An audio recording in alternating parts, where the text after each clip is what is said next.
ஒரே ஒரு ஊரில் ஒரு ராஜா இருந்தாராம். அவர் நிறைய சம்பாதிக்கணும்னு திட்டம் போட்டார். தனக்காக சம்பாதிக்கணும்னு நினைக்கல, தன்னுடைய நாட்டுக்காக சம்பாதிக்கணும் அப்படின்னு நினைச்சார்.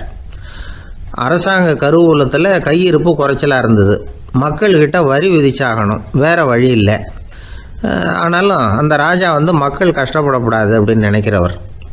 மக்கள் வரியையும் கட்டணும், அதே நேரத்தில் அவங்க சிரமப்படவும் கூடாது. இதுக்கு தகுந்த மாதிரி ஒரு திட்டம் போட்டார். அது பிரகாரம் என்ன பண்ணார்னா, அந்த நாட்டில் ஒரு 3 பெரிய குளங்களை தோண்டினார். அது நிறைய தண்ணீரை நிரப்புனார். அதுக்கப்புறம் எங்கேயோ தேடி பிடிச்சி 3 விதமான மீன்களை கொண்டுகிட்டு வந்தார். அந்த 3 குளங்கள்லையும் விட்டார். அதை ஒவ்வொரு குளத்துலேயும் ஒவ்வொரு விதமான மீன்கள். அந்த மீன்களுக்கு அபூர்வமான ஒரு சக்தி உண்டு. அது எப்படின்னா, அந்த குளத்தில் குளிக்க வர்றவங்களுக்கு அந்த மீன்கள் கடிக்கும் பொழுது வலி ஏற்படுறதில்ல. அதுக்கு பதிலாக மகிழ்ச்சி நிறைந்த ஒரு இனிமையான உணர்வை அவங்க அனுபவிச்சாங்க.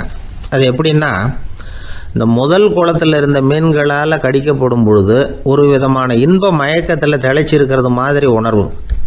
இந்த 2வது குளம் இருக்க, அதில் இருக்கிற மீன் கடிச்சதுன்னு வைங்க, மக்களுக்கு எப்படி இருக்கும்னா, கால்களே தரையில் படாமல் அப்படியே ஆகாயத்தில் மிதக்கிறது மாதிரி ஒரு உணர்வு. அதை அனுபவிக்கிறாங்க. 3வது குளத்தில் இருக்கிற மீன் கடிச்சதுன்னா அவங்கெல்லாம் அப்படியே கோடீஸ்வரராக மாறிட்டதாக ஒரு உணர்வு. அதை அவங்களால அனுபவிக்க முடியுது. இப்படி ஒரு அபூர்வமான மீன் அது, அந்த 3 வகை. இப்படி இருந்தால் மக்கள் அந்த குளங்கள் குளிக்கிறதுக்கு ஆசைப்படாமல் இருப்பாங்களா? அதனால் கூட்டம் கூட்டமாக அலமோத ஆரம்பிச்சிட்டாங்க. ஒவ்வொரு குளத்தின் கரையிலேயும் கியூ வரிசையில் நிற்க ஆரம்பிச்சிட்டாங்க. அந்த நாட்டு மன்னர் என்ன பண்ணார்னா, ஒவ்வொரு குளத்தங்கரையிலையும் ஒரு ராஜாங்க அதிகாரியை உட்கார வச்சார். டிக்கெட்டை அடித்து கொடுத்தார். குளிக்க வர்றவங்க கிட்ட ஒரு குறிப்பிட்ட தொகையை கட்டணமாக வசூலிக்க ஆரம்பித்தார். அவ்வளோதான். அரசாங்க கருவூலம் நிரம்ப ஆரம்பிச்சுட்டுது. ராஜாங்கத்துக்கு தேவையான பணம் கிடைச்சிட்டுது. இது ஒரு கதை. இதை பற்றி என்ன நினைக்கிறீங்க? அதாவது மக்களுக்கு சுமை தெரியாமலே வரி வசூல் பண்ணுறது நல்லது தானே அப்படின்னு நினைப்பீங்க. ஆனால் இன்றைக்கும் உலகத்தில் பல அரசாங்கங்கள் இதே மாதிரி 3 குளங்களை வெட்டி வச்சிருக்குது. மக்களும் அதில் குளிச்சுக்கிட்டு தான் இருக்கிறாங்க. அது எப்படிங்கிறீங்களா? அந்த முதல் குளம் தான் சினிமா தியேட்டர். அதில் குளிக்கிறவங்க தான் ஒரு விதமான இன்ப மயக்கத்தில் திளைச்சிருக்கிறது மாதிரியான உணர்வை அனுபவிக்கிறவங்க. 2வது குளம் தான் சாராய கடை. இந்த குளத்தில் குளிக்கிறவங்க தான் கால்களே தரையில் படாமல் ஆகாயத்தில் மிதக்கிறது மாதிரி உணர்வை அனுபவிக்கிறவங்க. 3வது குளம் லாட்ரி டிக்கெட்.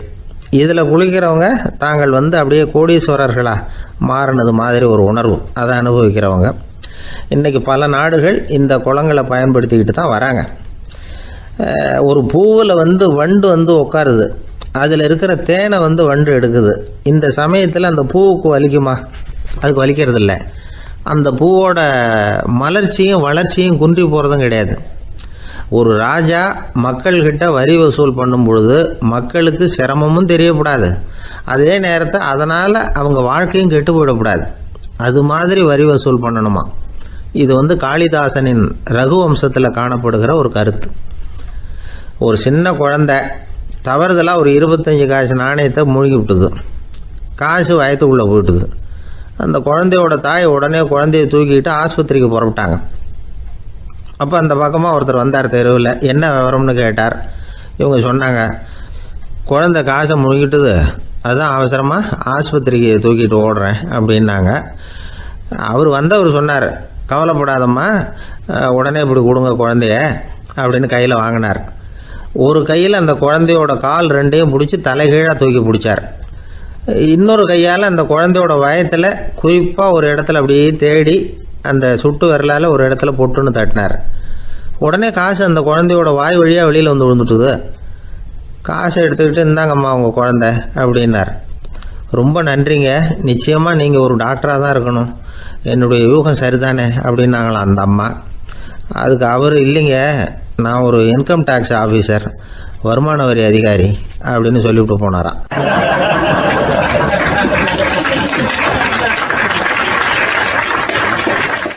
ஒரு அம்மா சொல்லுது, அதாவது கணவன் மனைவியாக இருந்துட்டு அப்புறம் விவாகரத்து வாங்கிட்டு அதுக்கப்புறம் அந்த அம்மா பேசுகிறத நேற்று தொலைக்காட்சியில் போட்டாங்க. அது என்ன சொல்லுதுன்னா, நாங்கள் கணவனும் மனைவியாக இருக்கிறப்போ எங்களுக்குள்ளே சண்டை வந்துக்கிட்டு இருந்தது, இப்போ விவாகரத்து வாங்கிட்டு இப்போ நண்பர்களாக இருக்கிறோம், இப்போ சண்டையே வர்றதில்லை எங்களுக்குள்ள. அப்படி பாருங்கள், கணவன் மனைவியாக இருந்தப்போ சண்டை வந்து தான் விவாகரத்து வாங்கினது மறுபடியும் நாங்கள் நல்லபடியாக தான் இருக்கிறோம், ஒன்றும் எங்களுக்கு சண்டை வரல. அப்படி இருக்குது இப்போ காலம் போய்கிட்டு இருக்கு. நேற்று அப்படி ஒரு இது என் கூட வேலை பார்க்குறப்போ ஒரு அம்மா இருந்தாங்க. அவங்க எப்போதும் அவங்க வீட்டுக்காரர் படத்தையே வச்சுருப்பாங்க, கையில் பத்திரமா வச்சுருப்பாங்க. அவ்வளவு மரியாதை மதிப்புன்னு சொல்லி நாங்கள்லாம் அவங்கள பெருசாக நினைப்போம். இது எதுக்குமா அவங்க வீட்டுக்காரர் படத்தை பத்திரமா இல்லை கையிலேயே வச்சுருக்கீங்களே, ஆஃபீஸுக்கெல்லாம் எடுத்துகிட்டு வந்து வச்சு அடிக்கடி எடுத்து பார்த்துக்குவாங்க. அவ்வளவு பிரியமாக அவங்க வீட்டுக்காரர் இல்லை. ஆமாம், எனக்கு ஏதாவது பிரச்சனை வந்துவிடுதுன்னா உடனே எங்கள் வீட்டுக்காரர் படத்தை எடுத்து பார்ப்பேன்.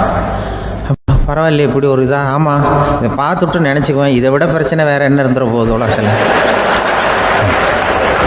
அப்படின்னு நினச்சிக்குவேன். உடனே எனக்கு எல்லாம் போயிடும் அப்படின்ட்டு தான். அப்படி ஒரு அம்மா இருந்தாங்க, இப்போ இருக்காங்க, வேலை பார்த்துக்கிட்டு இருக்காங்க. அப்படிலாம் நீங்கள் இருக்கிற தாய்மார்கள் பெண்கள் யாராவது அப்படி கூட பண்ணலாம். எப்போதுமே உங்கள் வீட்டுக்காரர் படத்தை கையில் வச்சுக்கோங்க. அது ஒரு யோசனை, குடும்பம் குதூகலமாக இருக்கிறதுக்கு அது ஒரு யோசனை.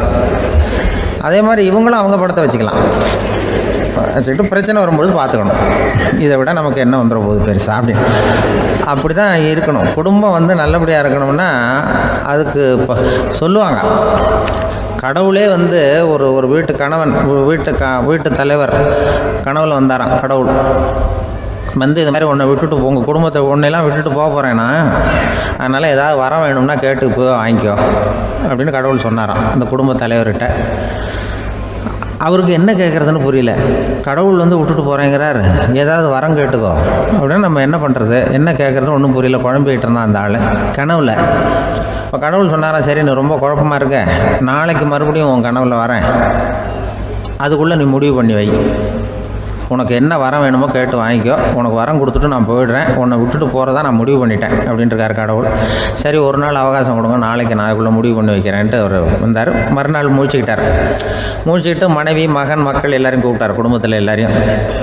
அப்படி வாங்க, இது மாதிரி நேற்று கனவுல வந்தார் கடவுள், நம்மளை விட்டுட்டு போக போகிறாராம், என்ன வரம் வேணும்னு கேட்டு வாங்கிங்கோ அப்படின்னு போய் சொல்லிட்டார். என்ன கேட்குறதுன்னா அப்படின்னு அந்த கணவன் கேட்குறான். இந்த மனைவி சொல்கிறாங்க, என் உடம்பு பூரா நகையாக இருக்கணும் அப்படின்னு கேளு அப்படின்ட்டுருக்கு.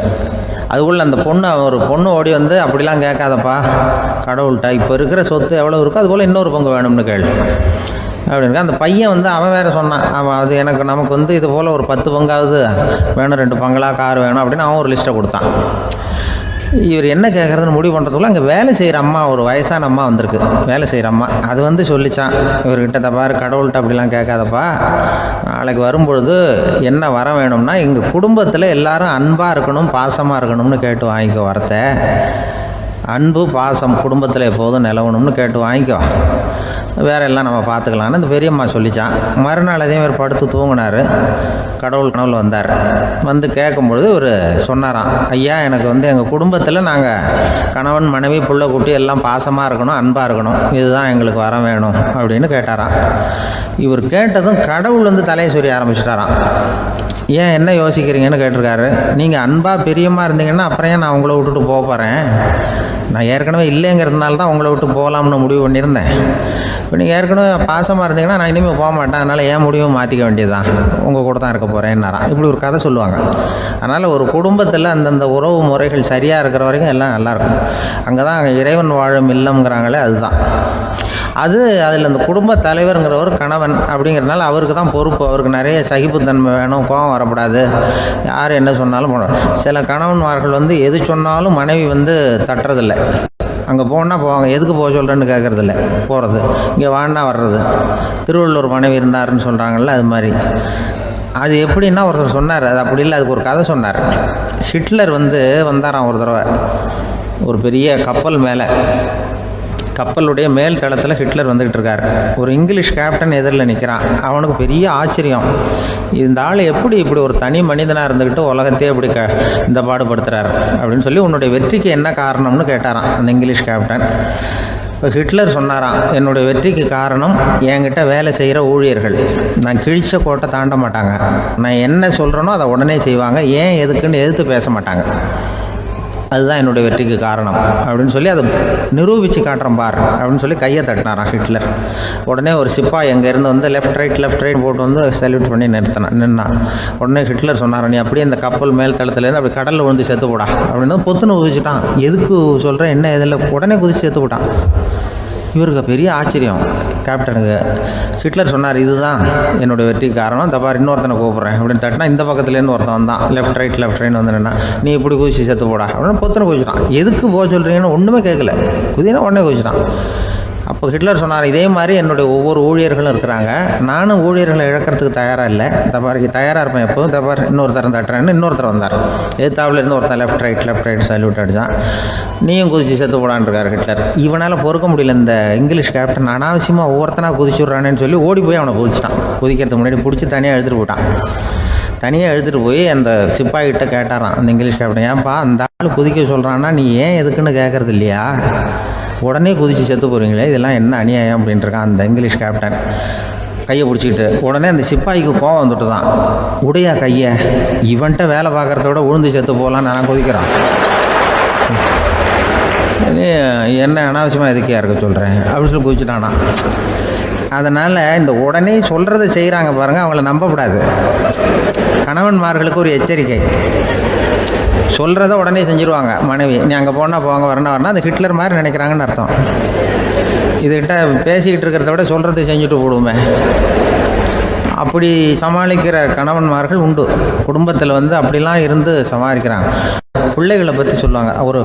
இப்போ ராமர் லட்சுமணர் கதை சொல்லுவாங்க. அதாவது ராமரும் பரதனும் பந்து விளையாடிக்கிட்டு இருந்தாங்களாம் சின்ன வயசில் பந்து விளையாடிட்டு இருந்தாங்களாம். உடனே ராமர் வந்தாராம். வந்து கோசலை அவங்க அம்மா கோசலை மடியில் சோர்ந்து போய் உட்காந்தாராம்.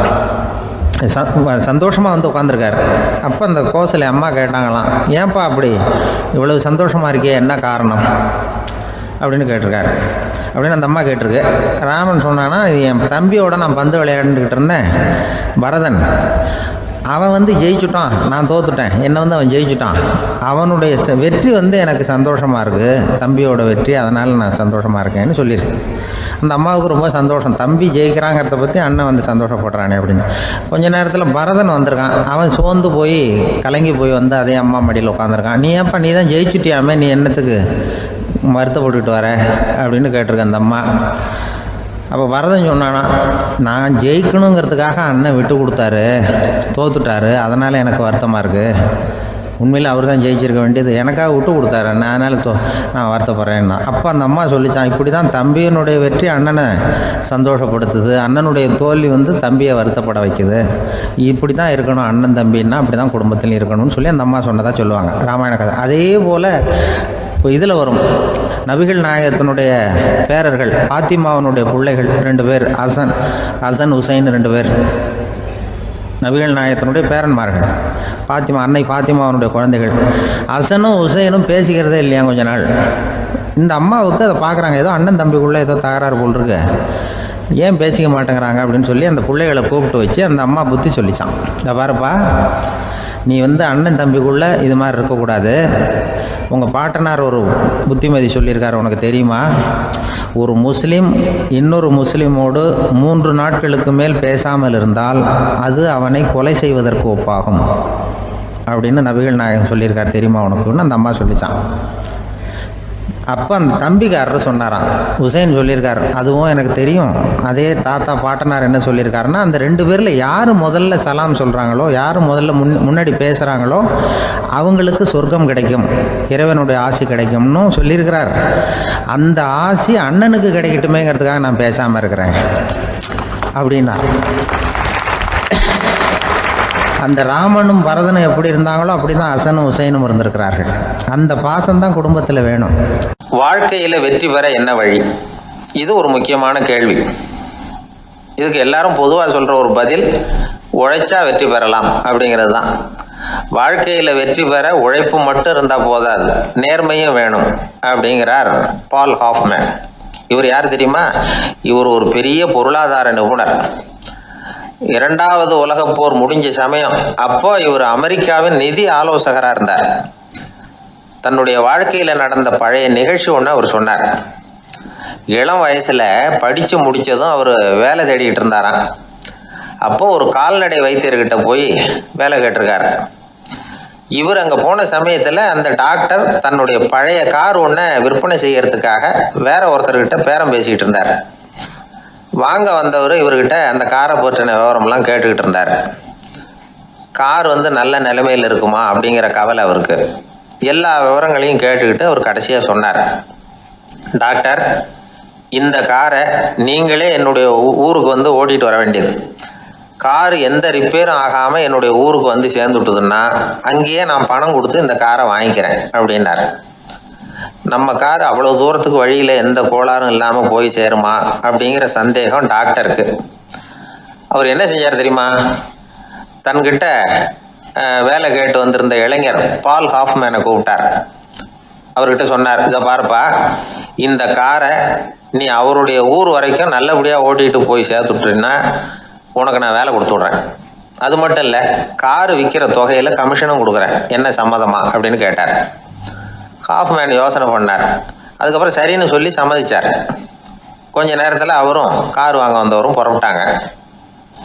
இவர் ரொம்ப சிரமப்பட்டு வழியில் எங்கேயும் நிறுத்தாமல் காரை ரொம்ப சாமர்த்தியமாக ஓட்டிகிட்டு போய் சேர்த்துட்டார். இவரை அழைச்சிக்கிட்டு வீட்டுக்குள்ளே போனார். அப்புறம் கேட்டார், இதை பார்ப்பா, இப்போ சொல்லு, இந்த காரோட நிலைமை இப்போ எப்படி இருக்குது? உண்மையிலேயே இது நல்ல நிலைமையில் இருக்குதா? உன்னுடைய மனசாட்சிப்படி பதில் சொல் அப்படின்னார். இவரும் உடனே காரு நல்ல நிலைமையில தான் இருக்குது அப்படின்னு சொல்கிறதுக்கு வாயை திறந்தார். அதுக்குள்ள பார்வை எதிரில் உள்ள சுவர் மேலே பட்டுது. அங்கே இயேசுநாதர் படம் ஒன்று மாட்டியிருந்தாங்க. அதுக்கு அடியில் எழுதியிருந்த வாசகம் என்னன்னா, நீ பேசும் ஒவ்வொரு வார்த்தையையும் இயேசு கவனித்து கொண்டிருக்கிறார் அப்படின்னு இருந்தது. அந்த வரிகளை பார்த்தார். உடனே காரு சரியில்லை அப்படிங்கிற உண்மையை சொல்லிவிட்டார். இவர் இப்படி சொன்னதும் இவரை ரொம்ப ஆச்சரியமா பார்த்தார். இவர்கிட்ட இருந்த நேர்மை அவரை சிந்திக்க வச்சது. உன்னுடைய நேர்மையை பாராட்டுறேன், உனக்கு கமிஷன் கிடைக்கணுங்கிறதுக்காகவே நான் இந்த காரை வாங்கிக்கிறேன்னார். இப்போ அவர் திகைச்சு போய் நின்னார். மறுபடியும் அவர் சொன்னார், நீ காரை ஓட்டிட்டு வரும்பொழுதே உன்னுடைய திறமையை பார்த்தேன், உனக்கு விருப்பம் இருந்தால் நீ என்கிட்டயே வேலைக்கு சேர்ந்து விடலாம் அப்படின்னார். பால் ஹாஃப்மேன் அவர்கிட்ட வேலைக்கு சேர்ந்தார். படிப்படியாக முன்னேறினார். கடைசியில் பார்த்தீங்கன்னா அமெரிக்காவினுடைய நிதி ஆலோசகராக ஆனார். அதுக்கப்புறம் அவர் அந்த பழைய சம்பவத்தை எப்பவும் மறக்கிறதில்ல, அடிக்கடி சொல்கிறது உண்டு. அதனால் இதிலேருந்து நாம் தெரிஞ்சுக்க வேண்டியது என்னென்னா, வாழ்க்கையில் முன்னுக்கு வரணும்னா உழைப்பு மட்டும் போதாது, நேர்மையும் வேணும். ஆனால் இந்த காலத்தில் சிலருடைய நேர்மை நமக்கு ஆச்சரியமாக கூட இருக்கும். ஒருத்தர் புஸ்தக கடை வச்சுருந்தார்.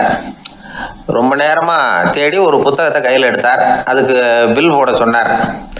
அந்த புத்தக கடைக்கு வந்த இன்னொருத்தர் பில் போடுறவர், சார், இந்த புத்தகம் மகா அறுவை, மகா மட்டம், இது வேணாம், உங்களுக்கு வேற ஏதாவது ஒன்று பாருங்கன்னார். புத்தக கடை வச்சிருக்கிறவரே இப்படி சொன்னார். வாங்க வந்தவர் இவர் ஆச்சரியமா பார்த்தார். உங்க நேர்மையை பாராட்டுறேன், அது சரி, இந்த புத்தகத்தை ஏற்கனவே நீங்க படிச்சு பார்த்துட்டீங்களான்னு கேட்டார். அதை படிச்சு வேற பார்க்கணுமான்னார்.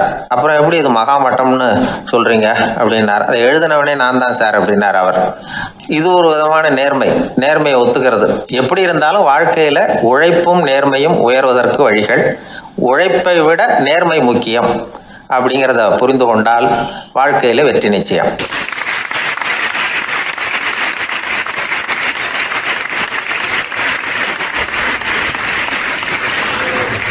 ஒரு பூங்கா, அங்க ஒருத்தர் நின்றுட்டு இருக்கிறார். நின்றுகிட்டே ஏதோ ஆழ்ந்த யோசனையில் இருக்கிறார். அந்த பக்கமா இன்னொருத்தர் வந்தார். இவரை கவனிச்சார். என்ன யோசனைன்னு கேட்டார். எப்படி எழுந்திருக்கிறதுன்னு யோசனை பண்ணிட்டு இருக்கிறேன்னாரு அவர். கேட்டவருக்கு ஒரு மாதிரி ஆயிட்டுது. ஏற்கனவே நின்றுகிட்டு இருக்கிற ஒருத்தர் எப்படி எழுந்திரிச்சு நிற்கிறதுன்னு யோசிக்கிறாருன்னா அது ஆச்சரியம் தானே. அதுக்கப்புறம் இவர் யோசிக்க ஆரம்பிச்சார், என்ன இவர் இப்படி பேசுறாரு அப்படின்னு. கீழே விழுந்தாதானே எழுந்திரிச்சு நிற்க முடியும். அதனால எழுந்திருக்கணும்னு நினைக்கிறவங்க முதல்ல கீழே விழணும். இவர் முதல்ல கீழே விழணும், அதுக்கப்புறம் தான் எழுந்திருக்கிறது எப்படின்னு சிந்திக்க முடியும். இந்த உலகத்துல எல்லாருமே கீழே விழுந்து எழுந்தவர்கள் தான். இப்போ இந்த குழந்தை பருவத்தில் கீழே விழாம நடைபயில கற்றுக்கிட்டவங்க யாராவது உண்டா? சின்ன வயசுல ஒரு தடவை கூட கீழே விழலை சார், அப்படியே பிறந்தார் வளர்ந்தார் பெரியவர் ஆயிட்டார் அப்படின்னு யாரையும் சொல்ல முடியாது. அதனால மனுஷங்கிறவன் விழுந்து புரண்டு எழுந்து தான் நடக்க கத்துக்கிறான். ஒரு உண்மையை நாம எல்லாரும் புரிஞ்சுக்கணும். இந்த உலகத்துல தவறு செய்யாத மனிதர்களே யாரும் கிடையாது. அப்படி இருக்கிறப்போ எப்போதாவது நாம் தவறு பண்ணிவிட்டோம்னா அதுக்காக மனசு உடஞ்சி போயிடக்கூடாது, வாழ்க்கையில் வெறுப்பு வந்துடக்கூடாது. ஒரு தவறு நடந்துவிட்டுதா அதுக்காக மனசு உடஞ்சி போடாதீங்க, அதை ஒரு பாடமாக எடுத்துக்கங்க. அதே தவறு மறுபடியும் நடக்காமல் வேணும்னா பார்த்துக்கலாம், அது போதும். தடைக்கல்ல படிக்கல்லாம் மாற்றிக்கணும், இதுதான் இதில் முக்கியம். ஒரு அலுவலகம், அங்கே ஒரு அதிகாரி, அவர் உயர்ந்த பதவியில் இருந்தார், சிறந்த நிர்வாகின்னு பேர் வாங்கினவர். அவர் தனக்கு கீழே வேலை செய்கிறவங்க கிட்டெல்லாம் சொல்லுவாராம், இந்த நிறுவனத்தில் நீங்கள் எத்தனை தடவை வேணும்னாலும் தவறுகள் செய்யலாம், ஆனால் ஒரே விஷயம் என்னென்னா ஒரே தவறை மறுபடியும் செய்யக்கூடாது, அது முக்கியம் அப்படின்பாராம். இதை மேம்போக்கா பார்த்தா அவர் ஏதோ தன்னுடைய ஊழியர்களை தவறு செய்ய தூண்டுறது மாதிரி தெரியும். ஆனால் உண்மை அப்படி இல்லை. இன்னைக்கு என்ன நடக்குது தெரியுமா? அநேகமாக எல்லா மனிதர்களுமே ஒரே தவறை தான் மறுபடியும் மறுபடியும் செய்கிறாங்க. விளையாட்டு வீரர்கள் ஒரே மாதிரியான தவறுகளை திரும்ப திரும்ப செய்கிறது உண்டு. கணக்கு எழுதுறவங்கள பாருங்க, ஒரே தப்பை மறுபடியும் மறுபடியும் செய்வாங்க. அலுவலகம் வருகிறவர்களை கவனிங்க, ஒரு நாள் தாமதமாக வந்தால் பரவாயில்ல, தினமும் தாமதமாக வருவாங்க. இது மாதிரி செய்த தவறையே திரும்ப திரும்ப செய்யறதுக்கு என்ன காரணம் அப்படின்னா, சோம்பல், ஞாபக மறதி, கவனக்குறைவு, தன்னுடைய திறமை பேரில் அளவுக்கு மீறிய நம்பிக்கை, இப்படி இதில் ஏதாவது ஒரு காரணமாக இருக்கலாம் அப்படிங்கிறாங்க இது பற்றி ஆய்வு செய்கிற வல்லுநர்கள். ஒரு தடவை செஞ்ச தவிர மறுபடியும் செய்யறது இல்லைன்னு முடிவு செஞ்சுக்கிட்டு அதை செயல்படுத்த கற்றுக்கணும், அது போதும், வாழ்க்கை வெற்றிகரமாக அமையும் அப்படிங்கிறாங்க அந்த அனுபவசாலிகள். அதனால் வெற்றிகரமாக வாழ்க்கையில் நடைபோட விரும்பும் இளைஞர்கள் தவிர்க்க வேண்டியது என்னென்னா, முதல்ல சோம்பலை தவிருங்கள், சுறுசுறுப்பாக இயங்குங்கள் அப்படிங்கிறது அவங்க அறிவுரை. ரெண்டாவது ஞாபக மறதி, எந்த செயல்லையும் ஈடுபாடு வேணும், அக்கறை வேணும். மூணாவது கவனக்குறைவு, எதையும் அலட்சியப்படுத்தக்கூடாது. நாலாவது என்னால் முடியாது, எதுவுமே கிடையாது அப்படிங்கிற அளவுக்கு மீறிய நம்பிக்கை, அது ஆபத்தில் கொண்டு போய் விட்டுரும். அதனால் முதல் தவறு உங்களுக்கு ஒரு பாடமாக அமையணும். ஒரு மனிதர், அவர் தன்னுடைய 2 காதுலையும் கட்டு போட்டுக்கிட்டு வந்தார். அவருடைய நண்பர் அதை கவனிச்சுட்டார். என்ன சார் ஆச்சு, 2 காதுலையும் கட்டு போட்டுருக்கீங்களே அப்படின்னு விசாரிச்சார். ஒன்றுமில்லை சார், வீட்டில் ரொம்ப ஆர்வமாக டிவியில் கிரிக்கெட் மேட்ச் பார்த்துக்கிட்டு இருந்தேன். அப்போது என்னுடைய மனைவி துணிகளுக்கு அயர்ன் பண்ணிகிட்டு இருந்தாங்க. அயர்ன் பாக்ஸை அப்படியே வச்சுட்டு அடுப்பங்கரைக்கு போயிட்டாங்க. அந்த சமயம் பார்த்து டெலிஃபோன் பண்ணி அடிச்சுது. அவசரமாக ஓடி போய் அதை எடுத்து காதில் வச்சேன். அப்போ தான் தெரியும் அது அயர்ன் பாக்ஸுங்கிற விஷயம். சூடாக இருந்ததா, சுட்டு விட்டுது அப்படின்னார். ஒரு காது சரி சார், 2 காதும் ஏன் அப்படி ஆச்சு அப்படின்னு கேட்டார். அதே ஆள் மறுபடியும் ஃபோன் பண்ணா சார் அப்படின்னாரு. இவர் எவ்வளவு தூரம் யோசிச்சிருப்பார் பாருங்க. அதனால ஒரு தவறு மறுபடியும் நடக்கக்கூடாது, முதல் தவறு உங்களுக்கு ஒரு பாடமாக அமையட்டும் அப்படிங்கிறது தான் இதுல இருந்து நாம தெரிந்து கொள்ள வேண்டிய கருத்து. அதனால தவறுகள் அதெல்லாம் தடைக்கெல்லாம் நினைக்க வேண்டாம், படிக்கெல்லாம் நினைப்போம். அப்படி நினைச்சோம்னா வாழ்க்கையில வெற்றி நிச்சயம்.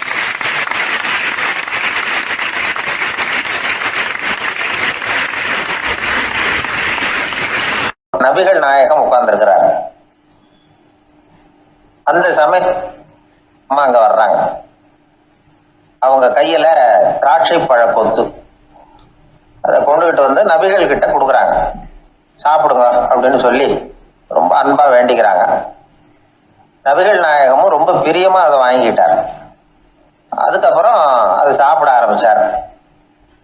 நபிகள் நாயகம் மதீனாவில் தங்கி இருந்தப்போ இது மாதிரி நிறைய பேர் பழங்களையும் தின்பண்டங்களையும் கொண்டுகிட்டு கொடுக்கறது வழக்கம். நபிகள் நாயகம் என்ன பண்ணுவார்னா அதெல்லாம் வாங்குவார்.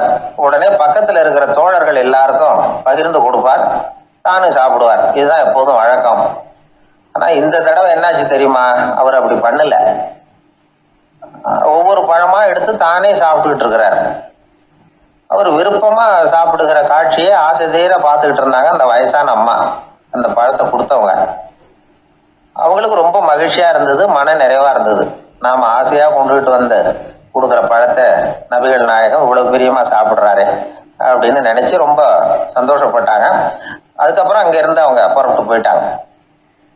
அந்த அம்மா போனதுக்கு அப்புறம் பக்கத்துல இருந்த தோழர்கள் பேச ஆரம்பிச்சாங்க.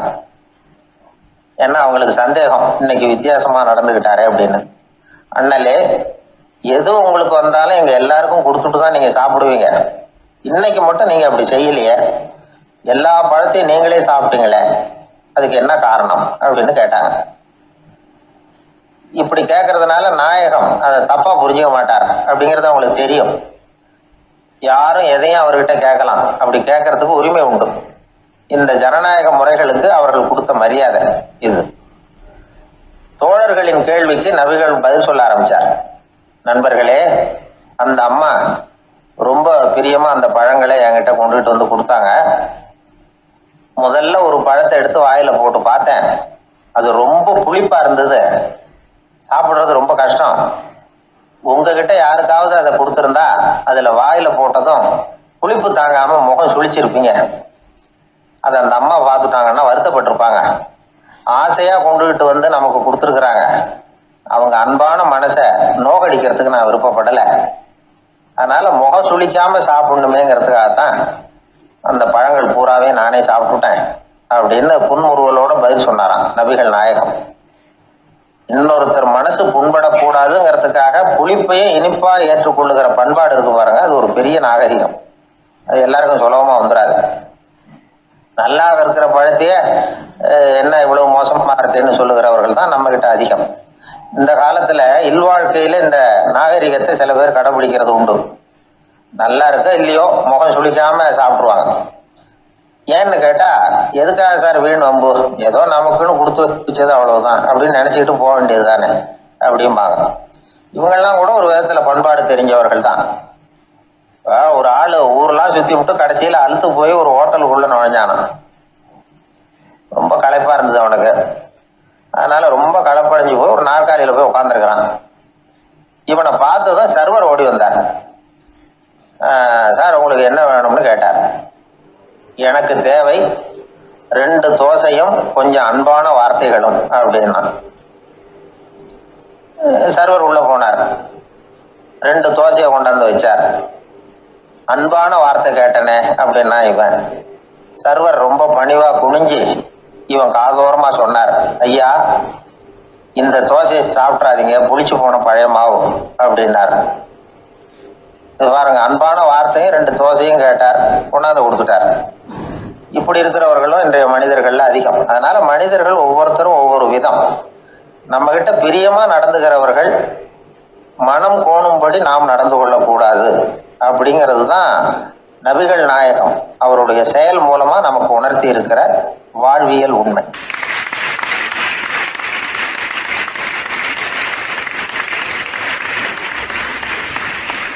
மனித நேயம்ங்கிறத பற்றி சொல்லுவாங்க. மனித நேயம் ஏன்னா ஒரு கணவன் கணவனாக இருக்கணும், மனைவி மனைவியாக இருக்கணும்.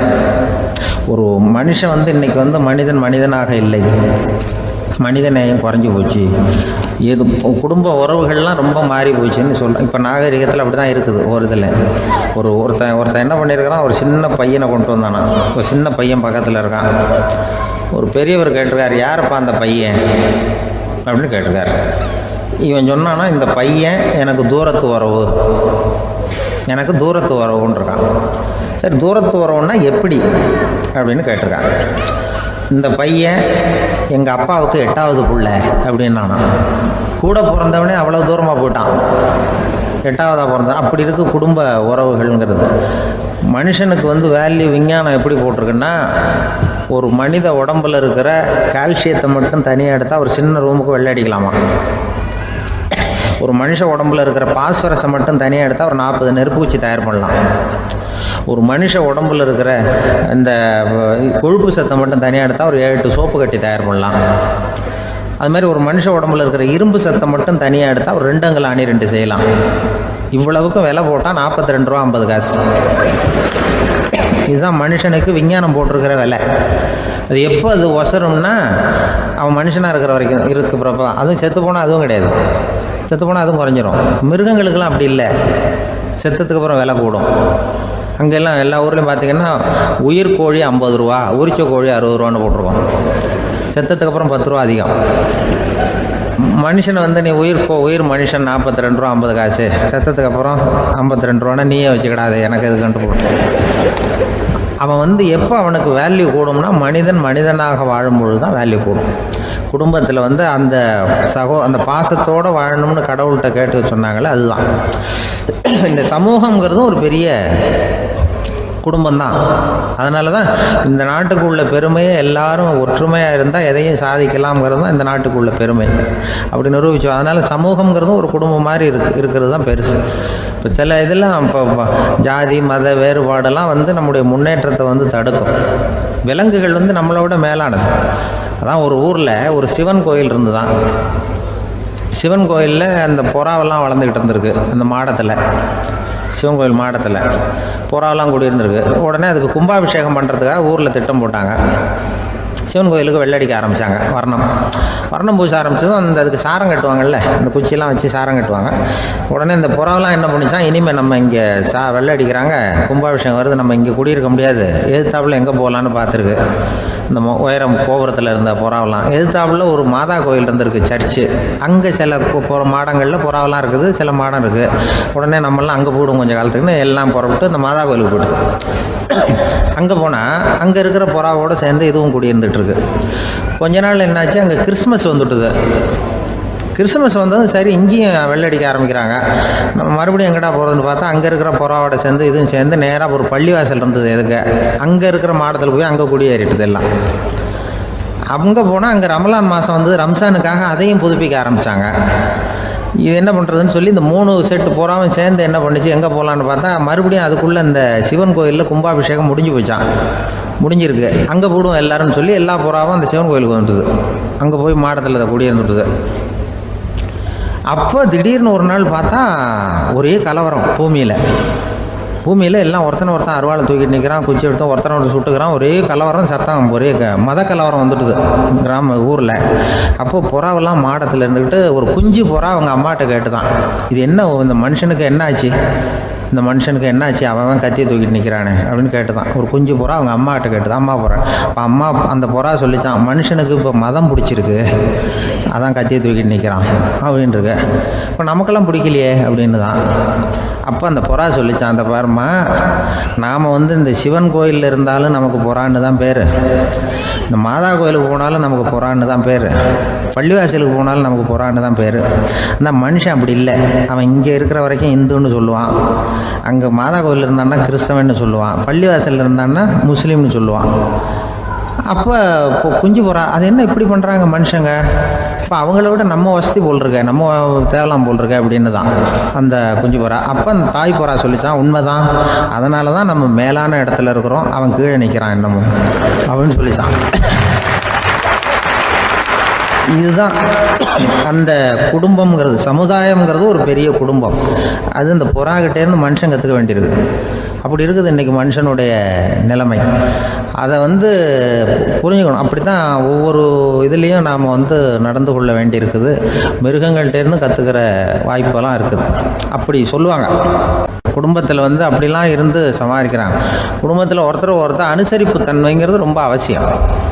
கணவன் மனைவின்னா அனுசரித்து போகணும்னு சொல்லுவாங்க. அதாவது ஒரு கணவன் அதுக்காக தான் அந்த காலத்துலலாம் ஒரு வீட்டுக்கு மாப்பிள்ளை தேடுறதுங்கிறது ஒரு பெரிய குடும்பத்தை நிர்வகிக்கிற அளவுக்கு ஒரு கணவனாக வரக்கூடிய எப்படி இருக்கணும் அப்படின்னா, அந்த காலத்தில் புலி வேட்டைக்கு போகணும். ஒரு பொண்ணுக்கு மாப்பிள்ளை தேடுறதுன்னா நம்ம தமிழ் பழக்கம் என்னென்னா, காட்டுக்கு போய் ஒரு புலியை வேட்டையாடிட்டு வரணும். அந்த புலி பல்லு அல்லது நகத்தை கொண்டுட்டு வரணும் அந்த இளைஞன். அதை வீட்டில் கொடுப்பான். அதை தான் கட்டி அதை இதாக கட்டுவாங்க, மாலையாக போடுவாங்க, தாலியாக கட்டுவாங்க. அதாவது வீரம் இருக்கா பையனுக்குன்னு பார்ப்பாங்க. ஒரு பொண்ணு வேணும்னா நீ முதல்ல வீட்டுக்கு பொண்ணு கேட்க போகக்கூடாது, காட்டுக்கு போகணும், போய் புலியை கொண்டு வா, அதுக்கப்புறம் தான் உனக்கு பொண்ணு அப்படின்னு சொல்லுவாங்க. இப்போலாம் ஏன் போகிறது இல்லைன்னா, இப்போலாம் ஒருத்தனை காட்டுக்கு போய் புலிப்பல் கொண்டு வரனா புலி தான் மாப்பிள்ளையாக வரும். அதனால தான் இப்போ போகிறதில்ல யாரும் காட்டுக்கு. அப்போ பெண்களும் ரொம்ப வீரமாக இருந்தாங்க. பெண்கள் மூலம் அந்த காலத்தில் எப்படின்னா, முறத்தாலேயே புலியை துரத்துவாங்களாம். நம்ம பழைய பாட்டிலெல்லாம் பார்த்துருப்பீங்க, முறத்தால் புலியை விரட்டினாங்கன்னு வரும் பழைய பாட்டு. அந்த அளவுக்கு பெண்களுக்கு வீரம். இப்போ கல்யாணம் ஆகி இந்த காலத்தில் ஒரு கணவனை விரட்டிட்டு வந்தாங்களாம் முறத்தை எடுத்துக்கிட்டு ஒரு மனைவி. அவன் பயந்துட்டு வெளில ஓடி வரான். பின்னாடி முறத்தை எடுத்துகிட்டு அந்த அம்மா ஓடி வருது. இவனை தனியாக பிடிச்சி கொண்டு போய், என்னப்பா இந்த மனைவிட்டு இப்படி பயந்து ஓடி வரையே, முறத்தால் துரத்துறா இப்படி வரையே அப்படின்னா அவன் அப்படியே தடுமாறிக்கிட்டு, அதெல்லாம் ஒன்றும் இல்லை, அவன் என்ன புலியாக நினைக்கிறா அப்படின்னு ஒரு பெருமையாக சொல்லிட்டானான். அந்த காலத்தில் புலியை தான் முறத்தால் விரட்டினாங்க, இப்போ புருஷனை விரட்டுறாங்க அப்படின்னு சொல்லி. அப்படி அந்த காலத்தில் வந்து கணவனுக்கு ஒரு குடும்பத்தை நிர்வகிக்கிற திறமை இருக்கா, உடல் வலிமை தான் முக்கியம். இப்போ கூட மதுரை பக்கத்தில் ஐயாவுக்கு தெரியும், அந்த இளவட்டக்கல்லுன்னு ஒரு ஊர், ஊருக்கு ஊர் எல்லையில் கிடக்கும். ஊர் எல்லையில் ஒரு பெரிய கல் கிடக்கும். அந்த ஊருக்கு பொண்ணு கேட்க போகிறவங்க அந்த கல்லை தலைக்கு மேலே தூக்கி காட்டணும். அப்படியே தூக்கி தலைக்கு மேலே வசதி கீழே போடணும். அந்த வலு இருந்தால் தான் நீங்கள் அந்த ஊருக்குள்ளேயே போகலாம், பொண்ணு கேட்குறதுக்கு போகலாம். இல்லைன்னா நீ திரும்பி போக வேண்டியதான். அந்த வலிமை இருக்கா மாப்பிள்ளைன்னு பார்க்குறாங்க. இளவட்டக்கல்லுன்னு பேர். அப்போ என்ன பண்ணாங்கன்னா, ஒரு 1000 வருஷத்துக்கு முன்னாடி அந்த கல்லை தலைக்கு மேலே தூக்கி கீழே போடுவாங்களாம். ஒரு 500 வருஷத்துக்கு முன்னாடி அப்படி கொஞ்சம் தூரம் இடுப்பு அளவுக்கு தூக்கி கீழே போட்டுக்கிட்டு இருந்துருக்குறாங்க. அதுக்கப்புறம் ஒரு 100 வருஷத்துக்கு முன்னாடியெல்லாம் அப்படி முழங்கால் அளவுக்கு அப்படி தூக்கி போட்டால் போகிறோம்னு வச்சுருந்தாங்களாம். இப்போ நான் அந்த ஊருக்கு என் கூட பழனிசாமின்னு ஒருத்தர் இருக்கார். அவர் போய், உனக்கு எப்படிப்பா இந்த ஊரில் கல்யாணம் ஆச்சு அப்படின்னா, இப்போலாம் நாங்கள் தொட்டு கும்பிட்டா போகிறோம், அதை அசைக்கிறது கூட இல்லை. அப்படி ஆகிட்டுது. ஒரு குடும்பத்தை கணவனாக வரப்போகிறவனுக்கான தகுதி அந்த காலத்தில் அப்படி இருந்துதான். அப்படி வந்து கணவன் வந்து தேர்ந்தெடுக்கிறது, குடும்ப தலைவனை தேர்ந்தெடுக்கிறது ஒரு பெரிய காரியம். ஒரு பெரிய செல்வந்தர் போட்டி வச்சாராம், ஒரு நீச்சல் குளம், அதில் யார் வேணாலும் குதித்து அந்த பக்கம் போய் கரையேறலாம். அந்த நீச்சல் குளத்தில் விஷப்பாம்புலாம் கிடக்கு. யார் துணிஞ்சி அந்த விஷப்பாம்பு இருக்கிற குளத்தில் குதித்து அந்த பக்கம் போய் கரையேறானோ அவனுக்கு ஒரு 100 ஏக்கர் நிலம் கொடுப்பேன். அது வேண்டான்னா ஒரு 1000 ஆடு கொடுப்பேன். அதுவும் வேண்டான்னா என் பொண்ணை கொடுப்பேன் அப்படின்னு போட்டி வச்சார். அதான் மாப்பிள்ளையை தேர்ந்தெடுக்கிறதுக்கு அவர் ஒரு வழி, நீச்சல் குளத்தில் குதிச்சு கரையேறணும். இப்போ அந்த ஊரில் இருக்கிற இளைஞர்கள்லாம் வந்து பார்க்குறாங்க அந்த குளத்தில் குதிக்கணும்னு. ஆனால் குளத்தில் ஒரே விஷப்பாம்புலாம் கிடக்கு. இது என்ன பண்ணுறதுன்னு பார்த்தா யாருமே குதிக்கிறதுக்கு தைரியம் வரல. திடீர்னு ஒருத்தன் துணிஞ்சு குதிச்சான். படபடன்னு அடிச்சுட்டு போய் அந்த பக்கம் கரையேறிட்டான். கரையேறின உடனே பரவாயில்லையே ஒரு ஆள் வந்துட்டான்னு சொல்லி அவனை அந்த இளைஞனை போய் பிடிச்சிட்டு வந்தாங்க. அந்த பெரியவர் கேட்டார், ஏப்பா இவ்வளவு பெரிய விஷப்பாம்பெல்லாம் கிடக்கிற நீச்சல் குளத்தில் நீ துணிஞ்சு குதித்து கரையேறி இருக்கிற, உனக்கு என்ன 1000 ஏக்கர் நிலம் கொடுத்துருவா, 100 ஏக்கர் நிலம் கொடுக்குவா சொல்கிறபடி அப்படின்னா, வேண்டாம் சார்ன்றான். ஓஹோ அப்படின்னா ஒரு 1000 ஆடு வேணுமா உனக்கு அப்படின்னா, அதுவும் வேண்டாம் சார். ஓ அப்படின்னா என் பொண்ணு வேணுமா அப்படின்னா, அதுவும் வேண்டாம் சாருங்கிறான். அப்புறம் எதுக்குடா குதிச்சுன்ட்டு, என்ன உனக்கு என்ன தான் வேணும் அப்படின்னு கேட்டிருக்காரு. என்னை எவன் பிடிச்சி தள்ளி விட்டவன்னு தெரியணும் அப்படின்றான். அதுக்காக அவன் பார்த்துருக்கான். அப்படி இருந்தால் தான் துணிச்சல் வரும் இந்த காலத்தில். எதுக்கு இவ்வளவு சங்கடம்லாம் வச்சாங்கன்னா, ஒரு குடும்பத்துக்கு தலைவராக வர வேண்டிய ஒரு ஆள், கணவனாக இருக்க வேண்டியவனுக்கு துணிச்சல் இருக்கா, தைரியம் இருக்கா அப்படிங்கிறது பார்க்குறதுக்காக இப்படிப்பட்ட தேர்வு முறைகள்லாம் வச்சுருந்தாங்க அந்த காலத்துலலாம். இப்போலாம் கல்யாணம் பண்ணுறது ஆளுக்கு நேரில் பார்க்காமலே கூட கல்யாணம் நடக்குது இன்டர்நெட்டில். இப்போ சர்டிஃபிகேட் கேட்குறாங்க, நோய் நொடி இல்லாமல் இருக்காரா பாரு. காட்டுக்கெலாம் போக வேண்டாம், நேராக ஆஸ்பத்திரிக்கு போய் ஒரு சர்டிஃபிகேட் வாங்கிட்டு வா, உனக்கு ஒன்றும் வியாதி இல்லைன்னு ப்ரூவ் பண்ணு, அதுக்கப்புறம் பார்த்துக்கலாம், மற்றதை பேசுவோம் அப்படின்னு சொல்லி அப்படி இருக்குது நிலைமை. அதனால் குடும்பத்தில் வந்து அந்த கணவனாக இருக்கிற வேண்டியவனுக்கு பொறுப்பு அதிகம். ஏன்னா எல்லாத்தையும் அனுசரித்து போக வேண்டியதாக வந்தான்.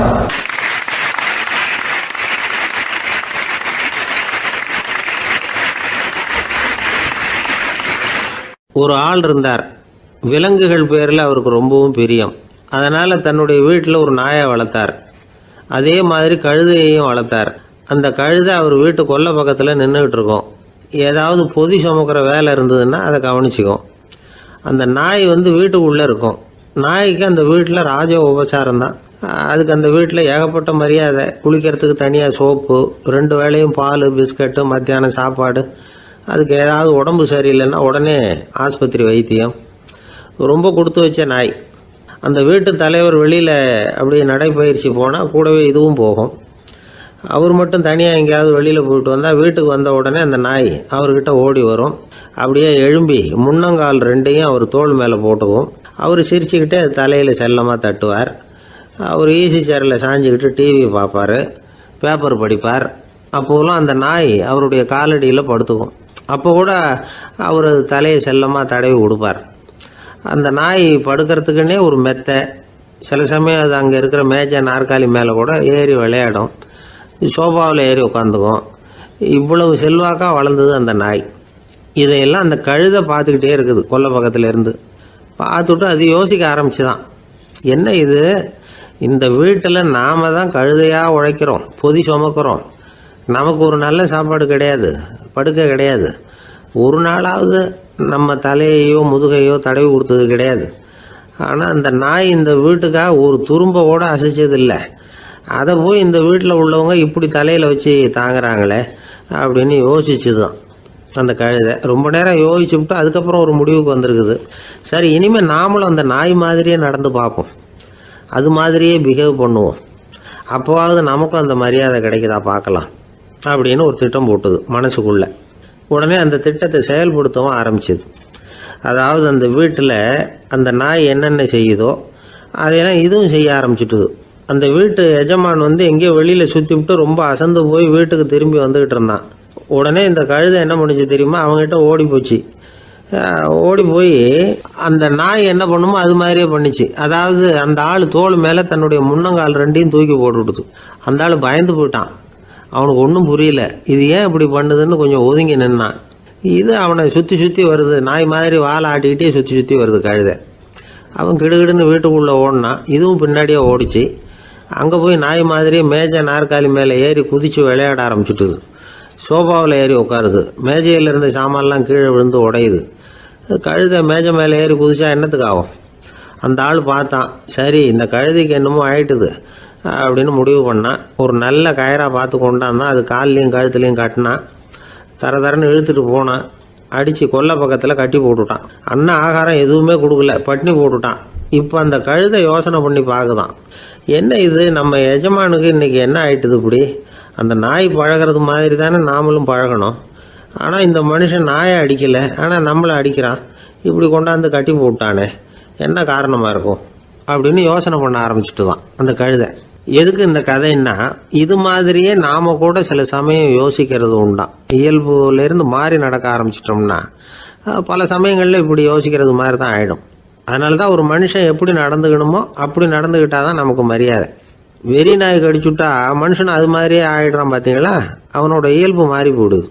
ஒருத்தனை பார்த்து இன்னொருத்தன் கேட்டானா, வெறி நாய் உன்னை கடிச்சுட்டா நீ என்ன பண்ணுவே அப்படின்னு கேட்டிருக்கான். நான் உடனே பேப்பரும் பேனாவும் கேட்பேன் நானா இவன். ஏன் உயில் எழுதுறதுக்கான்னு கேட்டிருக்கான் அவன். இல்லை, நான் யாரையெல்லாம் கடிக்கணும்னு ஒரு லிஸ்ட் தயார் பண்ணணும்ல, அதுக்காக அப்படின்னு நானும்.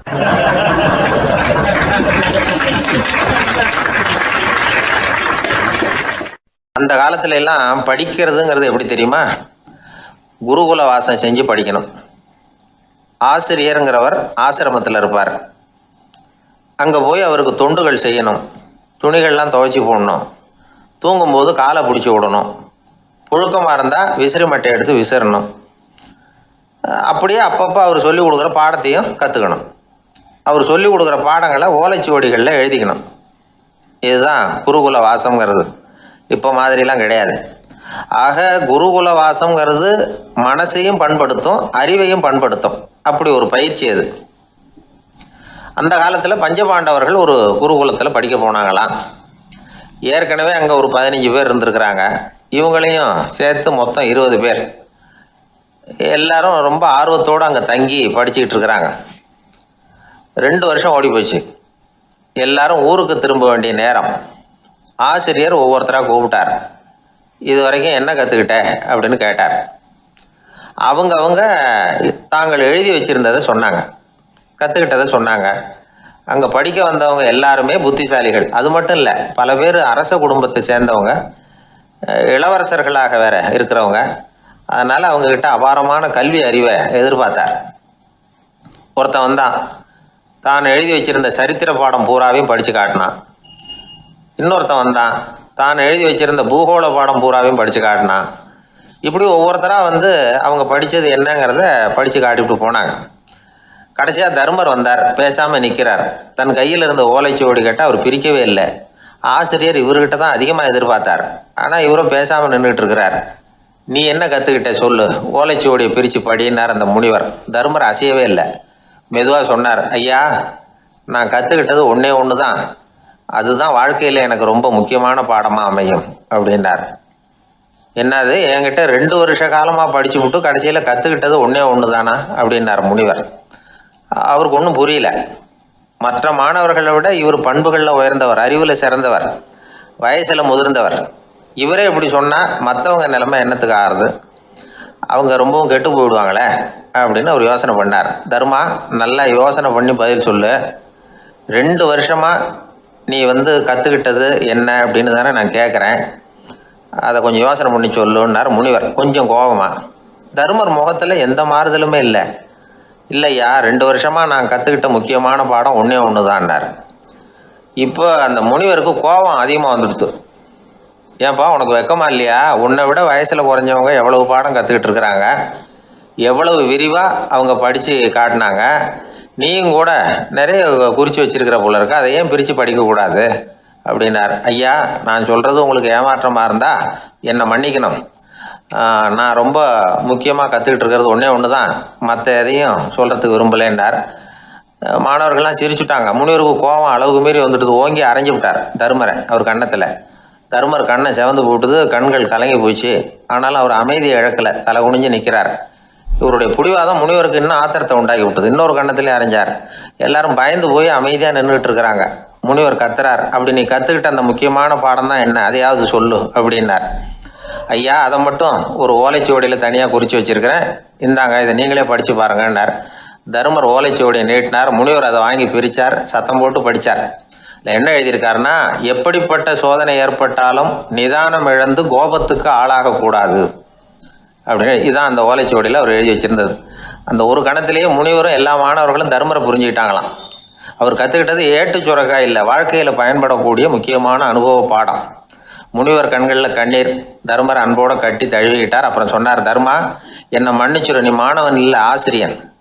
நான் இது வரைக்கும் தெரிஞ்சிக்காத அனுபவ பாடத்தை நீ இப்போ எனக்கு கற்றுக் கொடுத்துட்ட அப்படின்னு சொன்னாராம். அதனால் நிதானம் தவறக்கூடாதுங்கிறது ரொம்ப முக்கியமான ஒரு செய்தி. ஒரு ஆசிரியர் மாணவனை ஒரு கண்ணத்தில் ஓங்கி அரைஞ்சுட்டார். இவன் நிதானம் தவறல, அமைதியாக நின்றுக்கிட்டு இருந்தான். அவர் ஒரு தடவை அரைஞ்சதும் எப்படி உன்னால் நிதானம் தவறாமல் இருக்க முடிஞ்சுது அப்படின்னு கேட்டாங்க நண்பர்கள். அவன் சொன்னான், நான் நிதானம் தவறி இருந்தா எங்கள் வாத்தியார் இன்னொரு கண்ணத்துலேயும் அரைஞ்சிருப்பார், அது அதை விட பலமாக இருக்கும், அதனால தான் நான் அப்படி இருந்தேன் அப்படின்னு நானான். ஆக நாம தெரிந்து கொள்ள வேண்டியது, வாழ்க்கையில நிதானம் தவறாமல் இருக்க வேண்டும். அதுதான் வெற்றியின் ரகசியம்.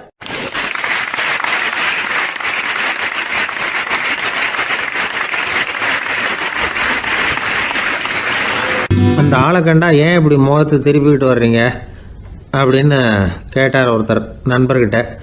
எலெக்ஷனில் அவன் எதிர்த்து நின்னவன் சார், என்ன அவங்ககிட்ட நமக்கு என்ன பேச்சுவார்த்தை அப்படின்னாரான் ரொம்ப கோபமாக இவர்.